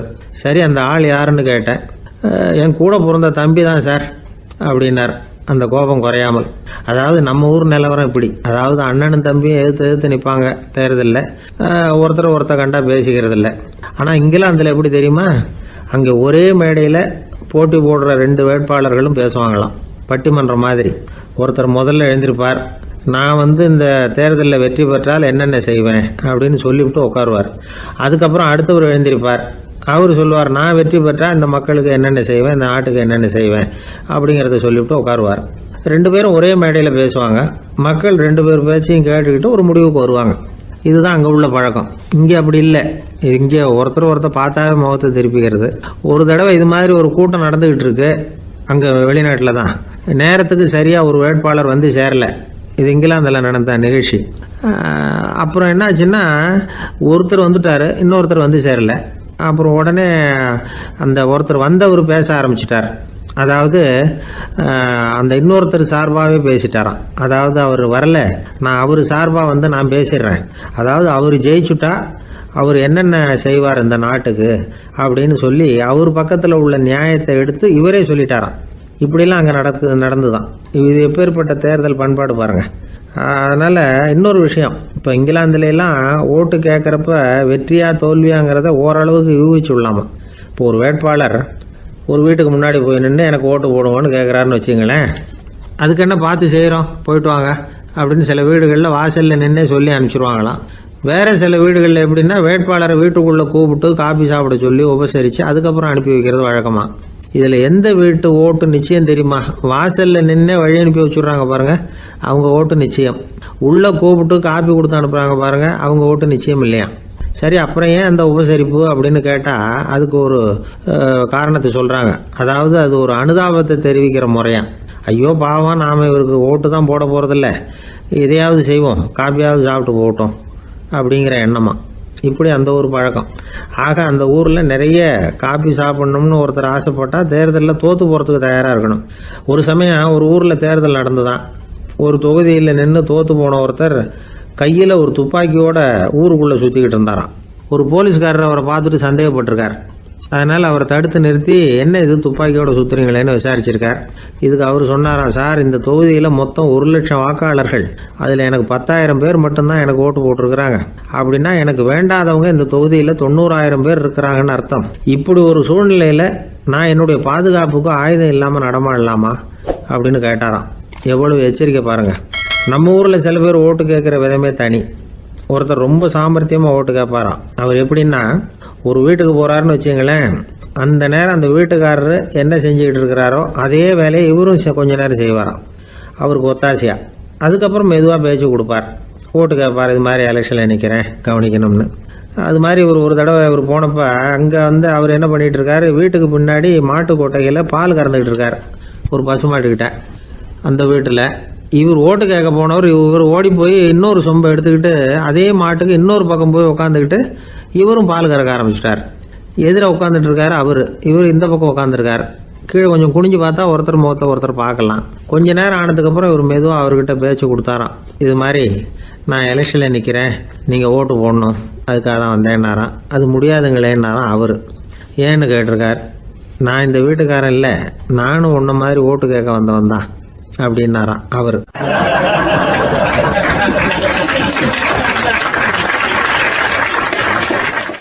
எதிர்காலத்தை நினைச்சா எனக்கு ரொம்ப பயமா இருக்கு சார் அப்படின்னு சொல்றவங்க நிறைய பேர் இருக்கிறாங்க. அதாவது பயப்படாத மனிதர்கள்னு யாருமே கிடையாது. ஒவ்வொருத்தருக்கும் ஒவ்வொரு விதமான பயம் இருந்தாலும் ஒட்டுமொத்தமா பாக்குறப்போ மனிதனுக்கு 6 விதமான பய உணர்வுகள் வரலாம் அப்படின்னு பெரியவங்க சொல்றாங்க. எல்லா விதமான பயமும் இந்த 6 வகைக்குள்ள அடக்கம். அந்த 6 வகை பயமும் 6 எதிரிகள் மாதிரியாம். 6 எதிரிகளையும் புரிஞ்சுக்கிட்டோம்னா போதும், வாழ்க்கையில சுலபமா வெற்றி அடைய முடியும். சரி, அந்த 6 வகை பயம் என்னென்ன அப்படின்னு பார்ப்போம்.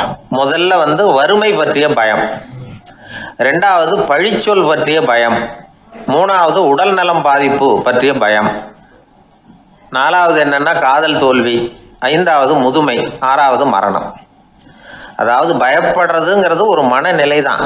இந்த மனநிலையை கட்டுப்படுத்த முடியும், திசை திருப்ப முடியும். சரி, இந்த பயங்களின் அறிகுறிகள் எப்படி இருக்கும்? வறுமை பற்றிய பயம் அப்படின்னு முதல்ல சொன்னோம் இல்லையா, அந்த பயத்தின் அறிகுறிகளை தெரிஞ்சுக்குவோம். எதுலேயும் அக்கறை இல்லாமல் இருக்கிறது, ஒரு குறிக்கோள் இல்லாமல் இருக்கிறது, வறுமையை சகிச்சுக்கிறது, வாழ்க்கையில் கிடைக்கிறது எதுவாக இருந்தாலும் ஆட்சேபனை இல்லாமல் ஏற்றுக்கிறது, மனசாலும் உடம்பாலும் சோர்ந்து போயிருக்கிறது, ஆர்வம், முனைப்பு, கற்பனை திறன் எதுவுமே இல்லாமல் இருக்கிறது. இதெல்லாம் தான் அந்த வறுமை பற்றிய பயத்தின் அறிகுறிகள். அந்த அடுத்தது ஒன்று பார்த்தோமே, பழிச்சொல் பற்றிய பயம். அதாவது அடுத்தவங்க நம்மளை குறை சொல்லி விடுவாங்களோ அப்படிங்கிற பயம். இதுக்கு அறிகுறி என்ன தெரியுமா? புதியவர்களை சந்திக்கிறதுக்கு பயப்படுறது, முடிவு எடுக்க முடியாமல் குழம்புறது, பிரச்சனைகளை தவிர்க்க விரும்புறது, தாழ்வு மனப்பான்மை, வரவுக்கு மீறி செலவு செஞ்சு இமேஜை உயர்த்திக்கிறது, குறிக்கோள் இல்லாத வாழ்க்கை, இதெல்லாம் தான் அதுக்கு அறிகுறிகள். 3வது பயம் உடல் நலம் பாதிப்பு பற்றிய பயம், அதாவது நோய் பற்றிய பயம். ஒரு உண்மை என்ன தெரியுமா? டாக்டரை சந்திக்கிற மனிதர்களில் 75% பேர் தங்களுக்கு நோய் வந்துட்டுதுங்கிற கற்பனையில் இருக்கிறவங்களாம். நிஜமாவே நோய் கிடையாது அவங்களுக்கு. இந்த பயத்தின் அறிகுறிகள் என்னன்னா, வியாதிக்கான அறிகுறிகள் தன்னிடம் இருக்கிறதாக நினச்சிக்கிறது, எந்த நேரமும் வியாதியை பற்றியே பேசி பேசி மனசை அங்கேயே வச்சிருக்கிறது, நோய் சம்பந்தமான செய்திகளை படித்து நமக்கு இப்படி ஆயிடுமோ அப்படின்னு வேதனைப்படுறது, இதெல்லாம் தான் அதுக்கு அறிகுறிகள். 4வது பயம் காதல் தோல்வி. இது ரொம்ப வேதனை, உடம்பையும் மனசையும் சீரழிச்சு விடும். ஆண்களை விட பெண்கள் தான் இந்த பய உணர்வுல அதிகமாக பாதிக்கப்படுறாங்க. 5வது முதுமை பற்றிய பயம். 6வது மரண பயம். வயசான காலத்தில் எப்படி சமாளிக்கிறது அப்படிங்கிற பயம். ஆக இதையெல்லாம் நாம் புரிஞ்சிக்க வேண்டியது ரொம்ப அவசியம். இந்த 6 வகை பயங்களை சரியாக புரிஞ்சுக்கிட்டு நாம் நடந்துக்கணும். வாழ்க்கையின் முன்னேற்றத்துக்கு இந்த பயங்கள் முட்டுக்கட்டே ஆகிடக்கூடாது. உழைச்சி பணம் சேர்க்கணும், உற்சாகமாக மனசை வச்சுக்கணும். மனசை கட்டுப்படுத்துகிற மார்க்கம் தெரிஞ்சுக்கிட்டா போதும், எல்லாம் சரியாக வந்துடும். நம்ம ஆள் ஒருத்தன் சொன்னான், சார் எனக்கு வறுமை பற்றிய பயம்தான் இருந்தது, ஒரே ராத்திரியில் 30,000 ரூபா தயார் பண்ணிவிட்டேன், இப்போ எனக்கு இன்னொரு பயம் வந்துட்டுதுன்னா. என்ன பயம்னு கேட்டாங்க. போலீஸு கண்டுபிடிச்சிருமோங்கிற பயம்னா. இந்த பயத்தில் அடங்காது. அதனால் அஞ்சி சாவார், அஞ்சாத பொருள் இல்லை அப்படின்னு பாரதி சொன்னார் இல்லையா? அது மாதிரி பயத்தை புரிந்து கொண்டு அதற்கு தகுந்த மாதிரி நம்முடைய வாழ்க்கையை அமைத்து கொள்ள வேண்டும். அப்படி அமைத்து கொள்ளுகிறவர்களுக்கு வெற்றி நிச்சயம்.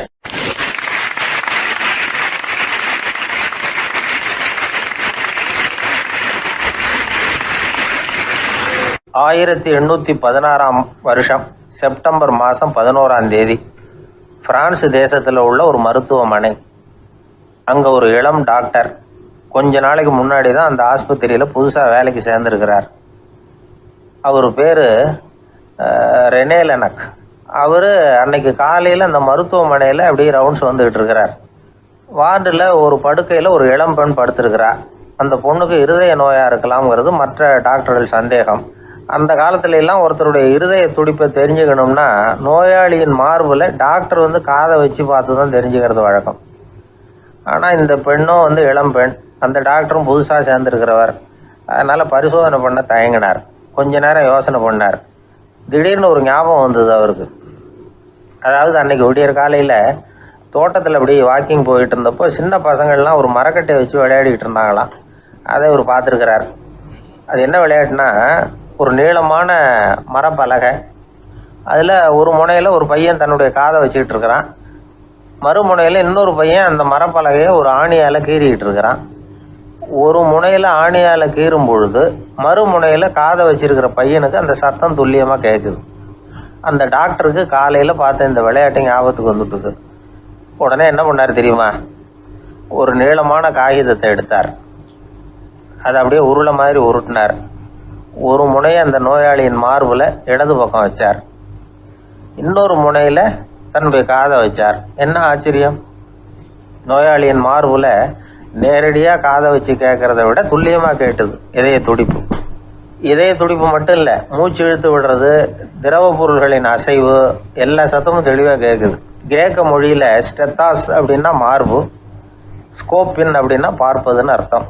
அதனால் டாக்டர் ரெனே லெனக் தான் கண்டுபிடிச்ச கருவிக்கு ஸ்டெத்தஸ்கோப் அப்படின்னு பேர் வச்சார். அவரே முதல் மாடலையும் செஞ்சார். அளவு ரொம்ப பெருசாக இருந்தது, சுலபமாக எடுத்துகிட்டு போகிறது கஷ்டம், அது அவ்வளோ கஷ்டமாக இருந்தது அது.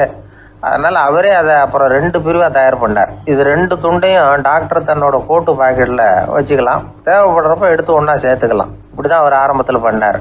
தன்னுடைய இந்த கண்டுபிடிப்பை பற்றி அவர் ஒரு புத்தகம் எழுதினார். நிறைய விற்றுது, புகழும் பணமும் சேர்ந்தது. பணமும் புகழும் சேர்ந்தது மாதிரி அவருக்கு ஒரு நோயும் சேர்ந்தது. அது என்ன நோயின்னு கண்டுபிடிக்கிறதுக்கும் அவர் கண்டுபிடிச்ச கருவி தான் உபயோகப்பட்டு தான். அவரே அதை கண்டுபிடிச்சார். அவருக்கு வந்திருந்தது காச நோய். 1826 வருஷம் ஆகஸ்ட் மாதம் 13ஆம் தேதி உலகத்தின் முதல் ஸ்டெதஸ்கோப்பை கண்டுபிடிச்ச டாக்டர் ரெனே லெனக் காலமானார். அவர் சாகிறதுக்கு முன்னாடி மரத்தால் செஞ்சு வச்சுருந்த ஸ்டெதஸ்கோப்பை தனக்கு வேண்டியப்பட்ட ஒரு டாக்டர்கிட்ட கொடுத்து, என்னுடைய சொத்துக்கள்லேயே ரொம்ப வசந்தது அப்படின்னு சொன்னாராம். அதுக்கப்புறம் 3 வெள்ளைக்காரங்க சேர்ந்து இந்த கருவியில் சில மாற்றங்களை பண்ணாங்க. ஆனால் 1829 லண்டனில் டாக்டர் நிக்கோலஸுங்கிறவர் ஒரு காதால் இதய துடிப்பை கேட்குறத விட டாக்டர் 2 காதாலையும் கேட்குறது தான் சரியாக இருக்கும் அப்படின்னு ஒரு கருத்தை வெளியிட்டார். அதுக்கப்புறம் ரொம்ப காலம் கழித்து 1852 ஜார்ஜ் காமான் அப்படிங்கிறவர் ரப்பர் டியூப்களை உபயோகப்படுத்தி 2 காதாலையும் கேட்குற மாதிரி ஒரு புதிய வடிவத்தை அதுக்கு கொடுத்தார். அதுக்கு பிறகு அது படிப்படியாக எவ்வளவோ மாற்றங்கள் இருந்தாலும் ஆரம்பத்தில் டாக்டர் ரெனே லெனக் உருவாக்கின அடிப்படை மாடலை யாரும் மாற்றி அமைக்கலைங்கிறது தான் முக்கியமான விஷயம். நமக்கு தெரிஞ்ச ஒரு ஆஸ்பத்திரி, அதில் ஒரு நோயாளி, காலை நேரத்தில் நர்ஸு அந்த பக்கமாக போயிட்டு இருந்தாங்க. அதை பார்த்துட்டு ஒரு நர்ஸுன்னு கத்துறார். நர்ஸு அவசரமாக ஓடி என்ன விஷயம்னு கேட்டாங்க. சிஸ்டர், இங்கே பாருங்கள், உங்கள் டாக்டரை என் நெஞ்சில் ஒரு காதை வச்சு கேட்டுக்கிட்டு இருக்கிறார் அப்படின்னார் நோயாளி. சிஸ்டர் பதட்டப்படாமல், அதனால் என்ன, இந்த டாக்டர் பழமையான விஷயங்களில் ரொம்ப நம்பிக்கை உள்ளவர், அதனால் ஸ்டெதாஸ்கோப்பை உபயோகப்படுத்தாமல் காதை வச்சு கேட்குறார், அது ஒன்றும் தப்பு இல்லை அப்படின்னாங்களாம்.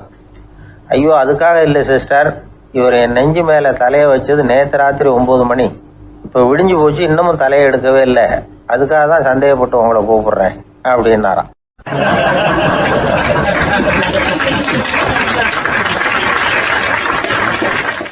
ஏங்க எங்கே போயிட்டு வரீங்க அப்படின்னு கேட்டேன். எனக்கு வேண்டப்பட்ட ஒருத்தரை பார்த்து. ஆஸ்பத்திரிக்குன்னார்.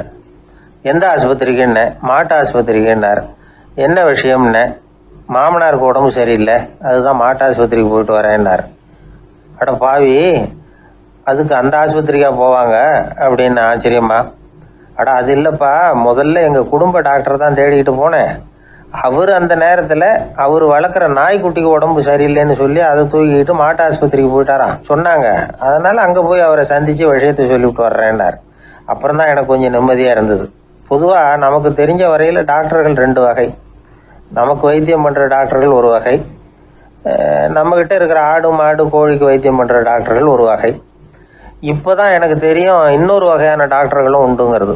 அது யாருன்னா பூச்சிகளுக்கு வைத்தியம் பண்ணுற டாக்டர்கள், அதாவது பூச்சி டாக்டர்கள். வெளிநாடுகளில் அப்படிலாம் கூட சில பேர் இருக்கிறாங்க.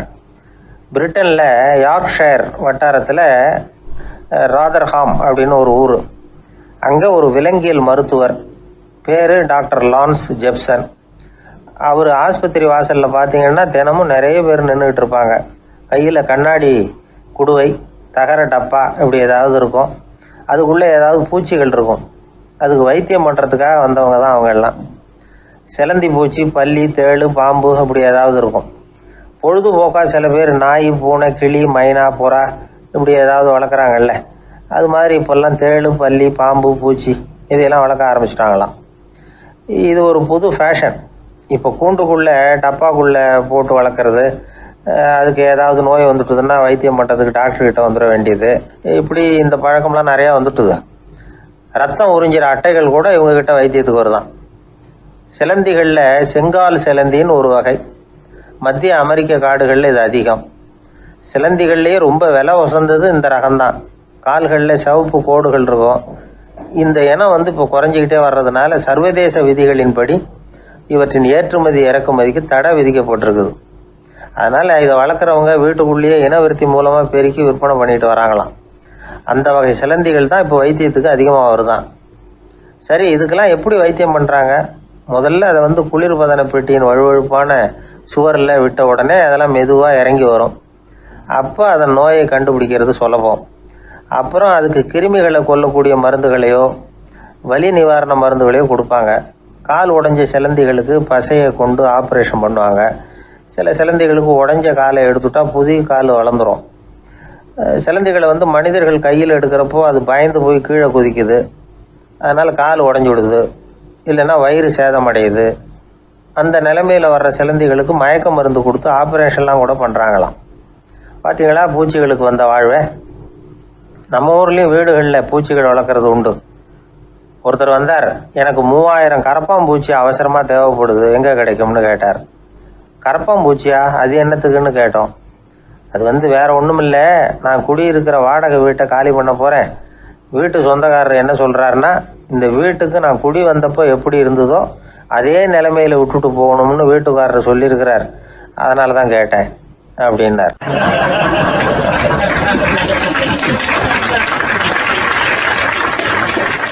உலகத்தில் எது எதுக்கும் ஆராய்ச்சி கூடங்கள் இருக்குதுல்ல, அது மாதிரி தூக்கத்தை பற்றி ஆராய்ச்சி பண்ணுறதுக்கு ஒரு ஆராய்ச்சி கூடம் இருக்குது. அப்படி ஆராய்ச்சி பண்ணணும்னா அதுக்கு மூழ்கிக்கிட்டு இருக்கணும்ல, அதனால தான் அந்த ஆராய்ச்சி கூடம் இங்கே இல்லை. அமெரிக்காவில் பாஸ்டன் பல்கலைக்கழக மருத்துவமனையில் அது இருக்குது. அங்கே தூக்கத்தை பற்றி பல விதமான ஆராய்ச்சிகள் பண்ணிகிட்டு இருக்கிறாங்க. அந்த ஆராய்ச்சி கூடத்தில் இயக்குனராக இருக்கிற ஒரு நிபுணர், அவர் என்ன சொல்கிறாரு தெரியுமா? உங்களுக்கு தூக்கம் வரலையா, நீங்கள் நல்லா தூங்குறதுக்கு தாராளமாக சில யோசனைகளை என்னால் சொல்ல முடியும் அப்படிங்கிறார். யோசனை தானே, காசா பணமாக கேட்டு வச்சுக்கலாமே. உணவு, மனநிலை, தூங்கும் இடத்தோட சூழ்நிலை, படுக்கைக்கு செல்றப்போ உள்ள பழக்க வழக்கங்கள், இது காரணமாக ஒருத்தருக்கு தூக்கம் வராமல் போகலாம். தூக்கம் வராததுக்கு இதுதான் காரணம்னா அதையெல்லாம் சுலபமாக கட்டுப்படுத்தலாங்கிறார் அவர். தூக்கத்தை வரவழைக்கக்கூடிய ஒரு நல்ல மருந்து உடற்பயிற்சி. ஆனால் ஒன்று, படுக்க போகிற நேரத்தில் இது மாதிரி உடற்பயிற்சிகள் எல்லாம் செய்யக்கூடாது. கொஞ்சம் முன்னாடி பகல்லையே இந்த பயிற்சிகளை செய்கிறது நல்லது. தூக்கம் வராமல் அவதிப்படுறவங்க பிற்பகல் நேரங்களில் காஃபி, டீ இது மாதிரி பானங்களை சாப்பிடக்கூடாது. மது அருந்துறது கூட தூக்கத்தை பாதிக்கும். வெது வெதுப்பான நீரில் குளிக்கிறது, தியானத்தில் ஈடுபடுறது, ஓய்வாக இருக்கிறது, படுக்கிறது, அதாவது படுக்கிறதுக்கு முன்னாடி ஒரு கோவலை பால் சாப்பிட்றது, இதெல்லாம் தூக்கத்தை வரவழைக்கிறது ரொம்ப உதவியாக இருக்கும். இன்னொரு விஷயம் என்னென்னா, தூங்கி ஆகணுமேங்கிற கவலை வேண்டியதில்லை. அப்படி நினச்சி கவலைப்படுறதை விட்டுடணும். தூக்கம் வரலையா, உடனே படுக்கையை விட்டு எழுந்திரிக்க வேண்டியது. வெளியில் வாங்க, வேறு ஏதாவது வேலையில் ஈடுபடுங்க, கொஞ்சம் நேரம் உலாவுங்க, அல்லது ஏதாவது ஒரு புஸ்தகத்தை எடுத்து படிங்க. களைப்பு ஏற்பட்டால் மறுபடியும் படுக்கைக்கு போங்க, தூக்கம் தானாக வந்துடும்.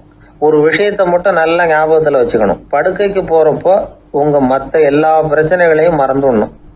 அது எப்படி சார் முடியும், அந்த நேரம் தானே எல்லா பிரச்சனையும் வரிசையாக ஞாபகத்துக்கு வருது அப்படின்னு நாம் நினைக்கலாம். ஆனால் பழக்கத்தில் அதை நாம் மாற்றிக்க முடியும். கொஞ்சம் முயற்சி பண்ணணும், அவ்வளோதான். இது எல்லாமே ஆராய்ச்சி பண்ணி பார்த்துட்டு அந்த நிபுணர் சொல்கிற கருத்து தான். இன்னொரு விஷயமும் அவர் சொல்கிறார். அது என்னென்னா, உடல் கோளாறு காரணமாக தூக்கம் வராமல் அவதிப்படுறவங்களுக்கெல்லாம் இந்த யோசனைகள் சரியாக வராது அப்படிங்கிறார். அதுக்கெல்லாம் மருத்துவ சிகிச்சை கொடுத்து தான் சரி பண்ணணும். சில பேருக்கு நடு ராத்திரியில் மூச்சு திணறல் ஏற்பட்டு தூக்கம் வராமல் போயிடும். ஊரெல்லாம் தூங்குறப்போ தான் மட்டும் தூங்காமல் மூழ்கிட்டு இருக்கிறது, ஊரெல்லாம் மூழ்கிட்டு இருக்கிறப்போ தான் மட்டும் தூங்குறது, இது மாதிரி கோளாறுகளால் சில பேர் பாதிக்கப்படலாம். கால் தசை முறுக்கிக்கிறதுனால சில பேருக்கு அடிக்கடி இழிப்பு வரலாம். மன அழற்சி காரணமாக சில பேருக்கு தூக்கம் வராது. இது மாதிரி கோளாறுகளுக்கெல்லாம் அதுக்கு தகுந்த மாதிரி சிகிச்சை கொடுத்து தான் சரி பண்ண வேண்டியிருக்கும். எந்த கோளாறும் இல்லாமல் தூக்கம் வரலைன்னா ஆரம்பத்தில் சொன்ன முறைகளை கடைபிடிச்சு பார்க்கலாம். தூக்கம் வந்ததுன்னா யோசனை சொன்ன அந்த நிபுணருக்கு நன்றி சொல்லலாம். ஒருத்தர், ஏன் சார் பஸ்ஸில் தூங்குறது கெட்ட பழக்கமானு கேட்டார். இல்லையே,